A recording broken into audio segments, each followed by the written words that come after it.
मित्रों नमस्कार। मैं जब भी आता हूँ कोई नए राज लेके आता हूँ।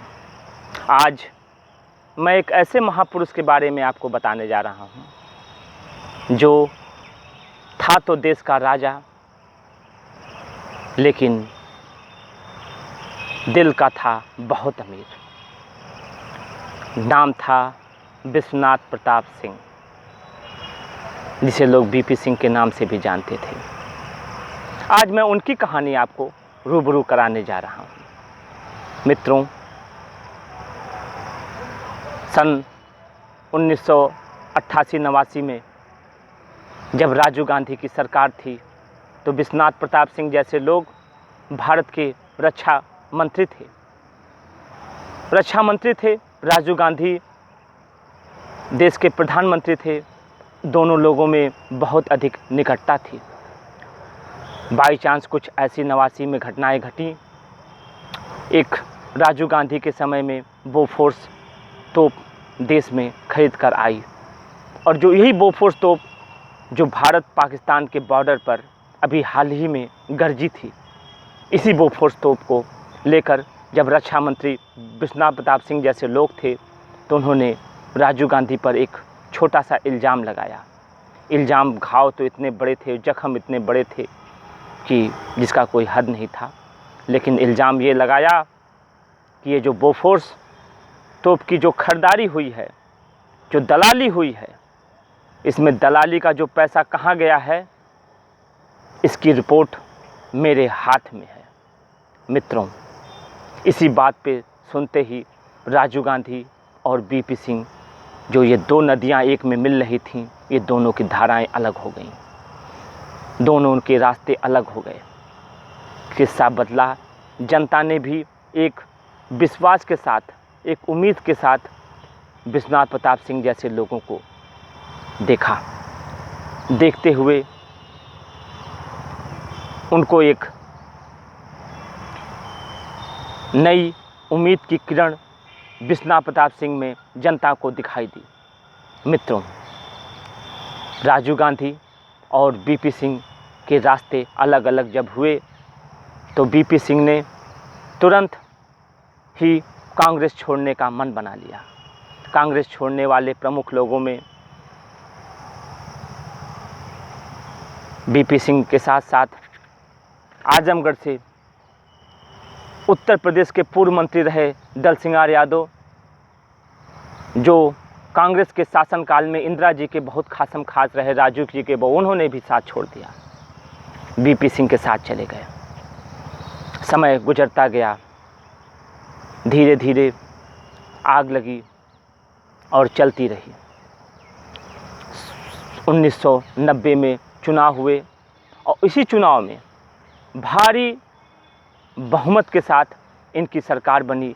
इनके सरकार बनाने में इसी कांग्रेस के लोग विरोधी दल के खेमे में खड़े हो गए और इसी इन्होंने साठगांठ के और लोगों के गठजोड़ से एक सरकार बनाई और नाम पार्टी का दिया जनता दल, और एक नए प्रधानमंत्री का उदय हुआ। नाम था विश्वनाथ प्रताप सिंह। ये विश्वनाथ प्रताप सिंह जब देश के प्रधानमंत्री बने, उनके प्रधानमंत्री बनने के पहले यही देवीलाल और यही चंद्रशेखर, दोनों लोगों में जब इन्हें शासन सत्ता का, जब इन्हें देश की जनता ने इन्हें सत्ता सौंपी, तो इसी चंद्रशेखर ने बंद कमरे में देवीलाल से विरोध किया। और विरोध करने पर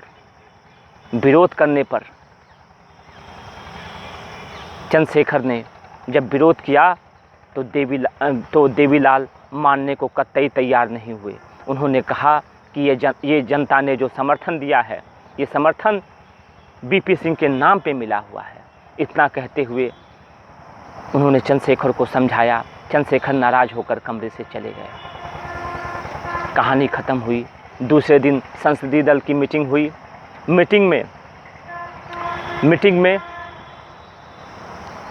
जब चंद्रशेखर ने देवीलाल के नाम का प्रस्ताव हुआ तो देवीलाल अपने को उप प्रधानमंत्री कहते हुए बीपी सिंह को प्रधानमंत्री के रूप में इन्होंने घोषित कराया कि बीपी सिंह इस देश के प्रधानमंत्री। और बीपी सिंह ने इस देश की सत्ता को संभाला। सत्ता संभालते ही कुछ दिन बाद इसी लाल किले की प्राचीर से बीपी सिंह ने 15 अगस्त को एक घोषणा की कि हम बैकवर्डों को आरक्षण देने का काम करेंगे। ये चंद्रशेखर जी, पहले तो मैं बता देना चाहता हूँ, ये चंद्रशेखर जी कतई नहीं चाहते थे कि बीपी सिंह को, एक गरीब को, एक गरीबों के मसीहा को इस देश का सत्ता सौंपी जाए।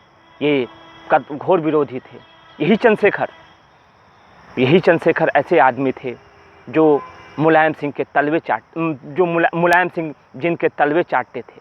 और तलवे चाटने वाले लोग यही चंद्रशेखर को कई बार मुलायम सिंह ने बलिया से कई बार अपने पार्टी का उम्मीदवार ना उतार कर इन्हें लोकसभा भेजने का काम किया।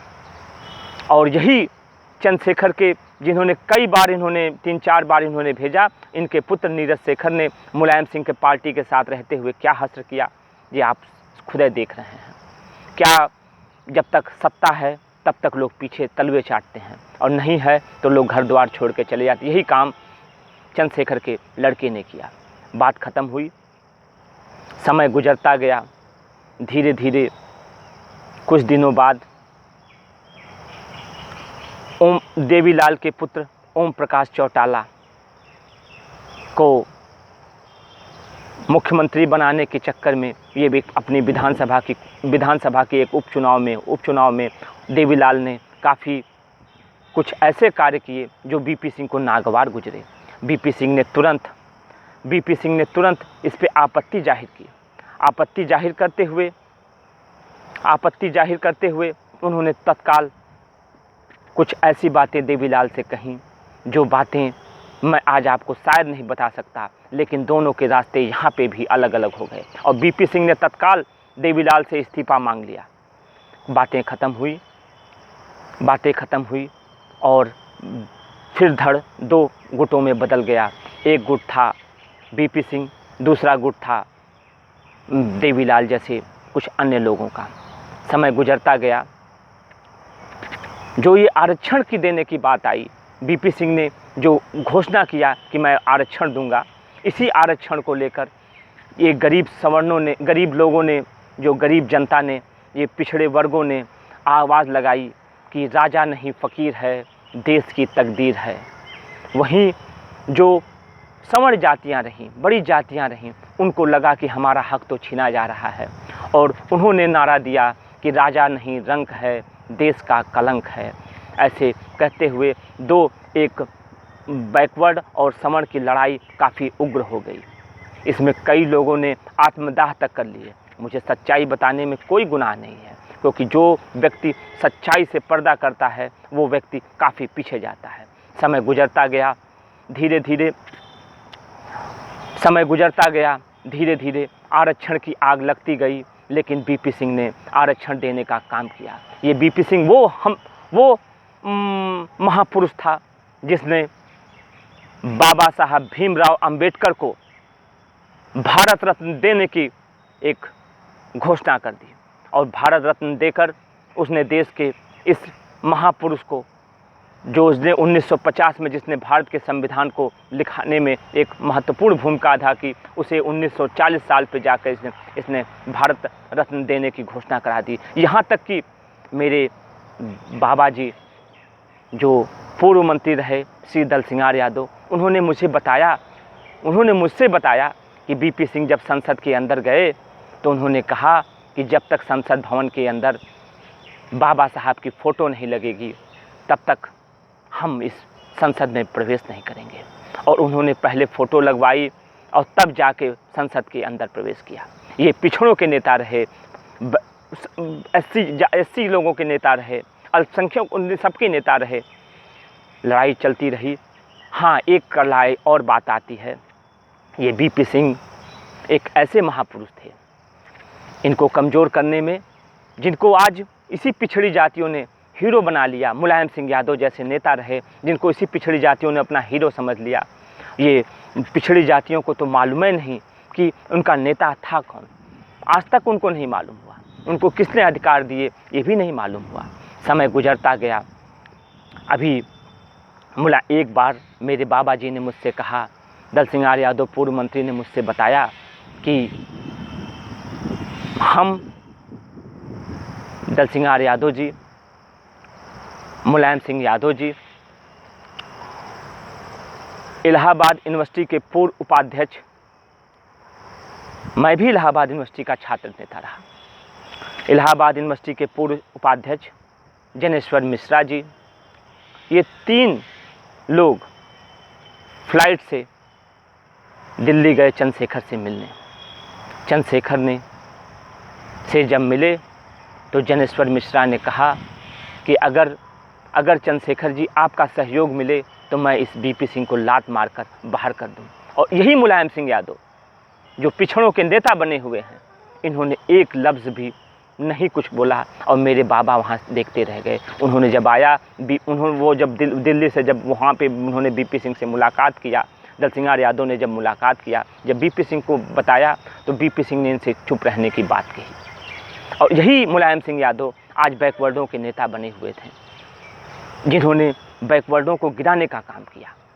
अच्छी बात रही, उनके लड़के ने कुछ समझ आई है, वो भी अभी पूरा नहीं समझ पा रहे हैं कि किसको आगे करना चाहिए, किसको पीछे करना चाहिए। चलिए, लड़ाई चलती रही। बीपी सिंह की एक कहानी और बताना चाहता हूँ।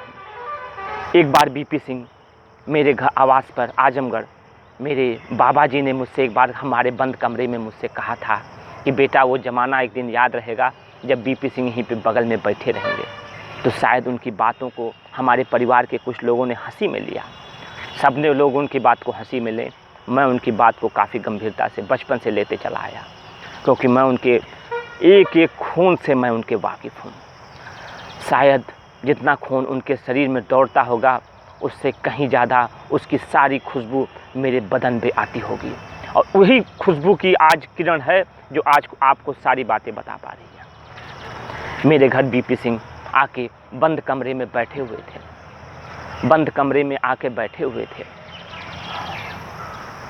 कमरा बंद था, किसी को आने जाने की कोई परमिशन नहीं थी।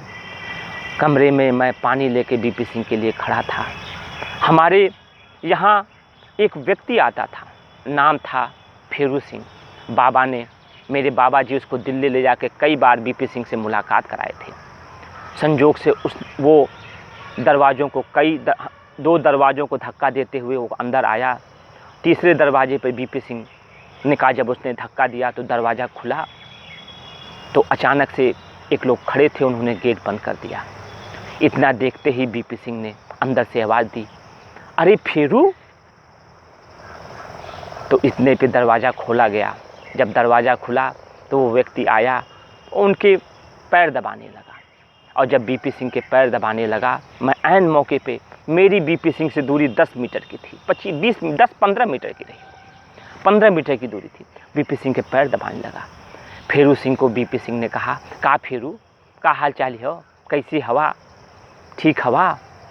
तो उन्होंने कहा कि हाँ, बताया, अपना हाल चाल बताया। बीपी सिंह ने बहुत बात किया। बात करने के बाद उन्होंने लंबी सी एक बड़ी वाली कोट पहनी थी, घुटने तक वाली, उसमें डोरी बंधी हुई थी, और उसमें से उन्होंने जब बीपी सिंह ने हाथ डाला, उसमें से 5 रुपए का सिक्का निकाला, और निकाल के बीपी सिंह ने उस फेरू सिंह को दिया, और देते हुए कहा कि जा, चाहे वो पी लिहा, दिल्ली अइहा मिलिहा तो तुमके हम कपड़ा वपड़ा खरीद के दे। और जब मैंने देखा तो मुझे महसूस हुआ, गरीबी अमीरी को महसूस हुआ, गरीबी अमीरी क्या चीज़ होती है। क्योंकि मैं उस फेरू सिंह को बहुत बड़ा एक ऐसा आदमी समझता था जो बिल्कुल मैं पागल समझता था। वो आदमी मेरे कमरे में रहता था, झाड़ू लगाता था, सब करता था। बाबा मेरे चोरी से उसको छुपा के कपड़ा लपेट के देते थे, अपना कुर्ता सदरी पेपर में छुपा के देते थे, और हम लोग काफ़ी नाराज़ होते थे कि क्यों इस आदमी को आप इतना करते हैं। लेकिन वो ज़माना कुछ और रहा, तो लड़ाइयाँ चलती रहीं। बीपी सिंह एक ऐसे महापुरुष हुए जो वाकई गरीबों के नेता थे, लेकिन गरीबों ने उन्हें पहचान नहीं पाए। और गरीबों क्यों पहचानेंगे? आप लोग को तो मैंने पहले ही बता चुका हूँ कि जिसने भी आपको डंडा से बात किया, केवल आप उन्हीं को पहचान पाते हैं, आप अपने दिल को नहीं पहचान पाते। अगर दिल से पहचान पाते तो शायद ऐसी स्थिति ना होती। मैं ज़्यादा ना कुछ कहते हुए इतनी बात पे ही मैं अपनी वाणी को विराम देता हूँ। जय हिंद, जय भारत, जय समाज।